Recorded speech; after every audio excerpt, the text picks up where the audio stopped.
একটা বলদা সুদা জামাইয়ের সাথে বিয়ে দিয়েছে, মান ইজ্জত সব ধুলোর সাথে মিশে গেল। আরে ভাবি কি হয়েছে? ভাইরে বকাঝকি করতেছেন কেন? কি করছে ভাই? অরুণ ভাই আর বলেন না, আপনার ভাইরে নিয়ে বিয়েতে গেছিলাম, আপনার ভাইরে দায়িত্ব দিছে বাইরের লোক জানি খাবার খাইতে না পারে। এটা তো খুব ভালো দায়িত্ব পাইছে, কোনো ঝামেলা করছে নাকি? দামরা হালার পোহালায় জামাইরে জিজ্ঞেস করে আপনি কোন পক্ষ থেকে আইছেন। ভাবি আপনি তো ঘাইমে একবারে ভিজে গেছেন, ভাই তো বাসায় নাই, এরকম ঘামলেন কি করে? অরুণ ভাই, যে গরম পড়তিছে একদম সহ্য করতে পারতিছি না, কি করা যায় বলেন তো? আরে ভাবি আপনার ঘরে তো এসি আছে, এসি চালায় শুয়ে থাকেন, শরীর ঠান্ডা হয়ে যাবে।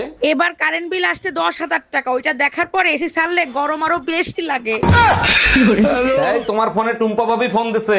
আমি কাজ করতেছি, লাউড স্পিকারে দাও। ভাবি আমার বেডরুমের লাইটটা কেটে গেছে, আমি তো অন্ধকার ভয় পাই, ভাইরে যদি একটু পাঠায় দিতেন। অবশ্যই পাঠাই দিতাম, ও তো বাজারে গেছে ভাবি। এই গরমে বাজার করা যায় তাই তাড়াতাড়ি চলে আসলাম। শুনছো, তুমি কাঁচা আম খাবা, মাখায় দিব? তুমি জানো না কাঁচা আম আমি খাই না। পাকা থাক, এত কষ্ট করে আর বলতে হবে না, তোমার কাঁচা আম এতক্ষণে পাইকা গেছে। আমার মানিব্যাগ থেকে টাকা নিছে কে? ঘরে কি চোর আছে নাকি? দেখো তুমি কোথায় খরচ করছো। কালকে রাতে গুনে রাখছি 700 টাকা, সকালে উঠে দেখি 200 টাকা। এই কাজ তুমি ছাড়া আর কেউ করে নাই। আরে বুকা, আমি যদি নিতাম তাহলে কি আর ওই 200 টাকা থাকতো? তুমি খাইলা, তোমার ছেলে রেখা হইলা, আমার খাবার কোথায়? দেখো, আজকে থেকে তুমি আমার কাছে কিছু বলবা না, যা বলার তোমার মার কাছে বলো। হে প্রভু, এই বউ শাশুড়ির ঝামেলা কবে শেষ হবে? আচ্ছা কি হয়েছে সেটা তো বলবা। তোমার মারে বলছিলাম ছেলেটারে একটু দেখেন, আমি একটু মার্কেটে যাচ্ছি। সে আমাকে বললো যার যা সন্তান সে এসে দেখো। ভাবি ভাই কোথায়? বাইরে দেখি না, ভাই কি চলে গেছে নাকি? অরুণ ভাই, যে গরম পড়ছে এতে কি ভালো থাকা যায়? আপনার ভাই একটু আগে চলে গেছে, এখন ভালো আছি। আরে ভাবি আপনার মতো সুন্দর বউ যার আছে তারা তো একটু রোমান্টিকই হবে, আর একটু গরম তো সহ্যই করতে হবে, তাই না? অরুণ ভাই, তার জন্য না, গরমে প্রচন্ড মাথা ব্যথা করতেছিল, আপনার ভাই মাথা টিপে দিছে, তার জন্য ভালো আছি। আচ্ছা ভাবি আপনার কখনো বুকে ব্যথা টাথা হয় না? তোমার জন্য কলিজাটা হাহাকার করে ওঠে, তুমি আমাকে নিতে আসো না কেন?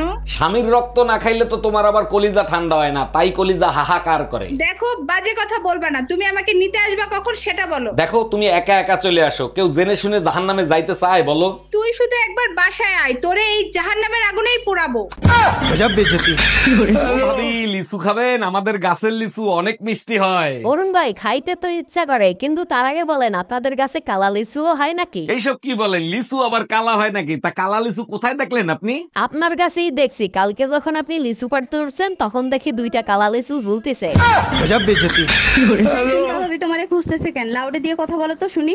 জি ভাবি বলেন। ভাই, আপনার পার্সোনাল ফোন নাম্বারটা আমাকে একটু দিবেন? আপনি জানেন এলাকাটা শূন্য ছিল, তারপরে 17টা বাড়ি হয়েছে, তার ভিতরে 11টা 5তলা বিল্ডিং হয়েছে, তার ভিতরে 44টা ফ্যামিলি আসছে, 99টা ছেলে মেয়ে আছে, 56টা ভাবি আছে, কারো সাহস হয় না আমার নাম্বার চাওয়ার। আপনি চাইলেন কেন? আর কখনো নাম্বার চাবেন না, বুঝতে পারছেন? জি ভাই, বুঝতে পারছি, ঠিক কাজ করছো।